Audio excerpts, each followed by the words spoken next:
Bueno, esta semana de la muerte, llamada de la muerte súbita, está orientada fundamentalmente a tomar conciencia del tema, a profundizar sobre el tema y por sobre todas las cosas a intentar a nivel académico, a nivel profesional y a nivel de población ver qué podemos hacer para mejorar la situación frente a esta situación de la muerte súbita.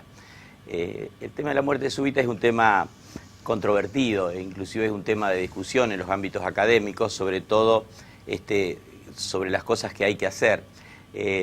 Hay varios mitos en el tema de la muerte súbita. Primero, el tema de la muerte súbita ha ido cambiando a lo largo del tiempo y en realidad la muerte súbita, como se la define hoy, es más es lo que se llama una muerte instantánea. Antiguamente, hace muchos años, cuando yo empecé a hacer cardiología hace como 40 años, no sé cuántos, el tema de la muerte súbita era la que ocurría dentro de las 24 horas del comienzo de los síntomas. Eso hacía que hubiera una mezcla de patologías, etcétera, y no fuera muy claro lo que había que hacer. Hoy se la define fundamentalmente como lo que es una muerte instantánea, o sea, una muerte súbita, prácticamente inesperada. Y acá hay que hacer varias disquisiciones. Primero, hay muchos mitos con el tema de la muerte súbita. La idea es que en gente joven es una situación muy frecuente, cosa que no es cierta. Existe obviamente, y cada vez que existe es un cataclismo desde el punto de vista social, etcétera, porque por ahí ocurre en gente joven, aparentemente sana, etcétera. Y eso es realmente raro. Cuando uno mira las estadísticas de muerte súbita en atletas, por ejemplo, y cada tanto aparecen por televisión, etcétera, realmente es una rareza, porque se calcula que la muerte súbita en atletas durante la actividad es 1 en 200 a 300.000. O sea que realmente es una situación absolutamente rara. Segundo, otra situación, cuando ocurre una muerte súbita parece que siempre alguien tuvo la culpa, que alguien no hizo lo que tenía que hacer, que los controles no fueron lo que tenían que ser, etcétera. Y eso también hay que dejarlo en claro. No todas las muertes súbitas, lamentablemente, son predecibles. En cardiología lo que tratamos siempre es de definir cuál es el paciente que tiene riesgo de muerte súbita y a eso van orientadas todas las medidas que uno hace. Tampoco significa que a todos los pacientes, que a toda la gente hay que hacerle todos los estudios, porque eso tampoco es cierto y tampoco tenemos seguridad que aún haciendo eso podemos prevenir absolutamente el 100% de los casos. Por eso, en el tema de la muerte súbita uno tendría que fijarse algunos aspectos. Primero, la prevención, lo cual debería ser el intento de todos los ámbitos médicos de hacerlo, y sobre todo también tenemos que hacer mucho hincapié en el tema de la reanimación del paciente cuando la situación ya ocurrió. Doctor, ¿cuáles son las personas más propensas, como lo decía recientemente, en sufrir este tipo de cuestiones como la muerte súbita? La muerte súbita, en realidad, si uno analiza todas las muertes súbitas, el global de las muertes súbitas, la muerte súbita ocurre más en personas de edad, porque la muerte súbita ocurre más en personas enfermas. Inclusive la muerte súbita ocurre en patologías crónicas. No es que la muerte súbita ocurre exclusivamente en personas sanas. Una persona que tiene, por ejemplo, una miocardiopatía dilatada, un corazón dilatado con una función disminuida, si bien tiene insuficiencia cardíaca, prácticamente el 50% de esos pacientes van a morir en muerte súbita. En los pacientes que tienen problemas valvulares también corren riesgo de muerte súbita. La población joven que hace muerte súbita realmente no es demasiada. Son pocos los pacientes que hacen muerte súbita. Lo que pasa es que hay que intentar que eso no ocurra y a eso van orientadas algunas tareas. En ese tema también es importante resaltar que cuando uno hace un método de estudio, tiene que saber las limitaciones del método también. Y tiene que saber que el método que uno usa para detectar un problema tiene falsos positivos, o sea, a lo mejor encuentro algo y eso no es verdad, y que el método también puede tener falsos negativos, o sea, que yo no detecto el problema y el problema está. Entonces, yo en esto querría ser bastante claro. No hay que desesperarse en hacer absolutamente todos los estudios, porque eso está demostrado que tampoco sirve.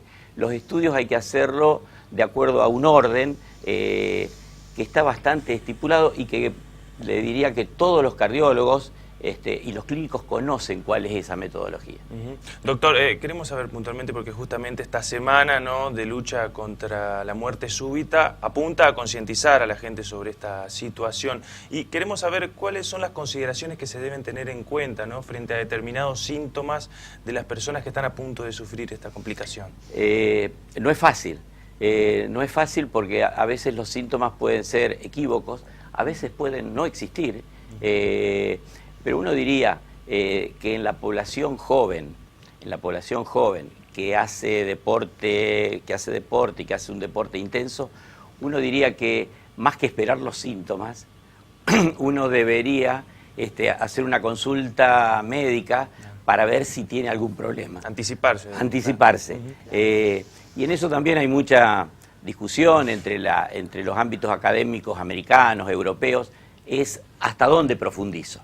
Y en eso tiene mucho que ver también los costos. Pero independientemente de los costos, supongamos que fuera todo, que no tuviera costos, la idea es no hacer estudios indiscriminados, porque probablemente eso tampoco ayude demasiado. Ahora, en la población de 40, 50 años, que ya tiene factores de riesgo y donde la probabilidad de muerte súbita viene por otro lado, viene por el lado de la enfermedad coronaria, bueno, ahí es lo clásico, el dolor de pecho, la agitación, episodios sincopales, prácticamente desmayos, y un antecedente muy importante es el antecedente de muerte súbita en la familia. Claro. O sea que el que tiene antecedente de muerte súbita en la familia, por el hecho de haberlo tenido, ya probablemente habría que buscar con más ahínco la probabilidad de que también le pueda ocurrir. Doctor, dijo muerte súbita y también que se denominó en su momento muerte instantánea. Ante esta situación, ¿cómo actúan las personas que se enfrentan a una situación de estas características? ¿Cómo podemos hacer para colaborar con la persona que lo está padeciendo? ¿Cierto que es tan rápida la situación? Bueno, ahí es donde hay que hacer muchísimo hincapié, y probablemente eso tenga muchísimo valor. Se calcula que en las muertes súbitas que ocurren fuera del hospital o fuera del sanatorio, en las muertes súbitas que ocurren en la calle, tenemos una probabilidad, no sé si en Argentina, pero en otros lugares del mundo donde los sistemas están un poquito más aceitados, tenemos una probabilidad de alrededor de un 18% de reanimación, lo cual no es poco. O sea que sería 1 de cada 5 personas pueden ser reanimadas y con éxito. Pero para eso hay que saber hacer reanimación cardiopulmonar. Y ahí es donde uno probablemente debería apuntar los cañones para que la gente lo haga bien, porque si uno hace una buena reanimación cardiopulmonar, se activa el sistema de emergencia, llega rápidamente la ambulancia, o estamos en un ámbito donde tenemos un cardiodesfibrilador, la probabilidad de poder sacar al paciente adelante es muy alta. Y las maniobras de reanimación cardiopulmonar no son demasiado complejas, yo diría que son simples, son fácilmente enseñables, pero hay que hacerlo.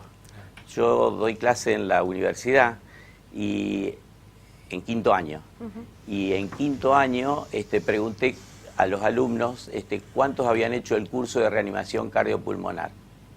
Ninguno. Mira. Muy interesante. Sí, o sea, que evidentemente nosotros mismos los médicos tenemos que criticarnos algunas situaciones, porque evidentemente no estamos haciendo lo que tenemos que hacer.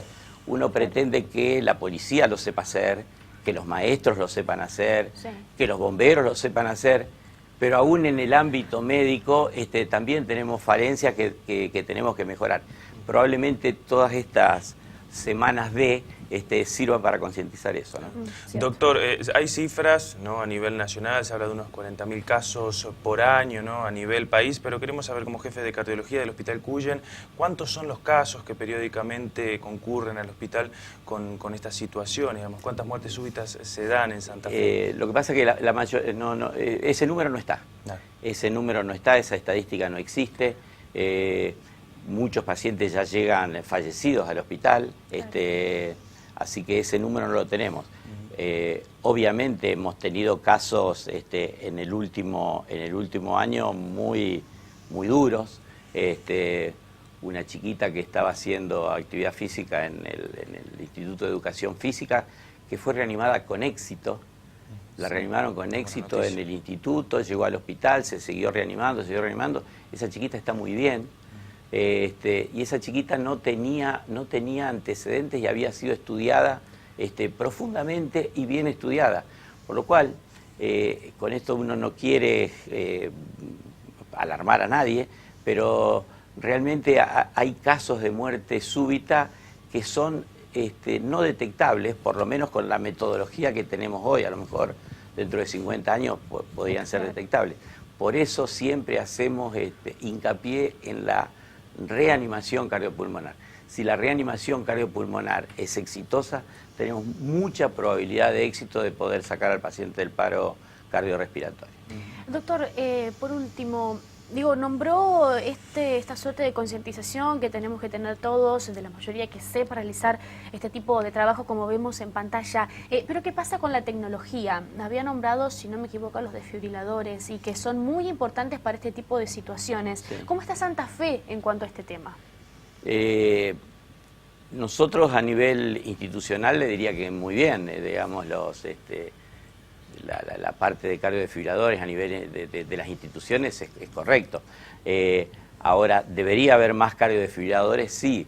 ¿Debería haber áreas cardioprotegidas con mayor intensidad? Seguramente que sí. Eso con respecto a la reanimación. Es muy importante señalar la velocidad con la que se tiene que hacer la reanimación. Si uno reanima precozmente, el paciente hace una muerte súbita y uno tiene la chance de reanimarlo muy rápidamente, las probabilidades son muy altas. Ahora, si nos demoramos 3 a 5 minutos en iniciar la reanimación o la reanimación está mal hecha, la probabilidad de salir adelante ahí sí es casi cero.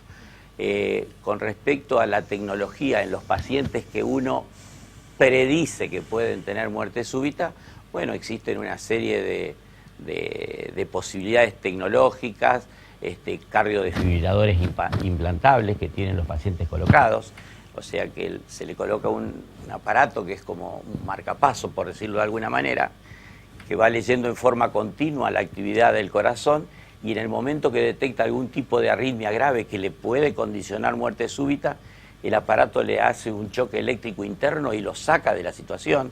O sea, esa tecnología está en el mundo, está en Santa Fe y la tenemos a mano y lo hacemos prácticamente a diario, ¿no?